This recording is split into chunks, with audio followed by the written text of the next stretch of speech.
В моменте я просто перебарываю себя, говорю, тебе все это нужно, просто надо делать.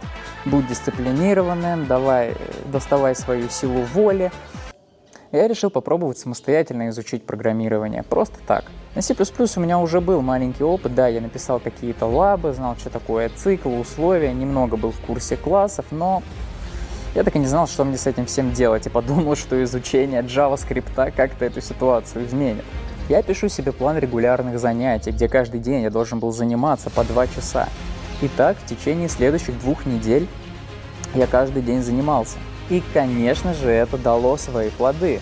Я понял, что даже таким образом я все равно ни хрена не понимаю и не хочу этим заниматься. Просто мозг так не работает. Делать что-то просто потому, что надо, ни к чему не приведет.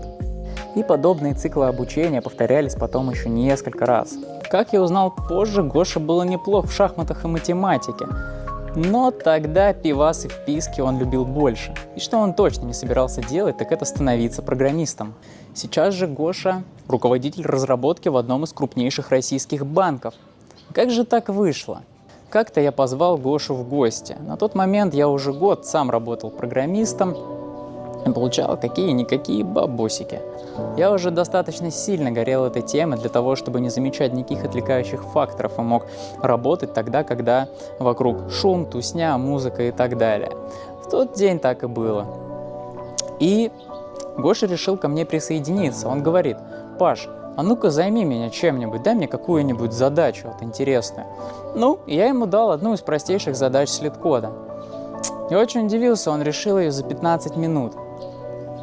И тут я решил немножечко поднять градус накала сложности задач и предложил ему реализовать программу, которая будет считывать контуры стен и считать их размеры. Все это выводить на экран, чтобы все было гладенько, четко и красиво. Такое UI-ное приложение. И в следующие 4 часа мы практически не обмолвились ни словом друг с другом. Я сидел, работал, уже забыл про это задание. И Гоша тоже сидел, упулившись в компьютер, постоянно кликал, там, клацал по своей клавиатуре.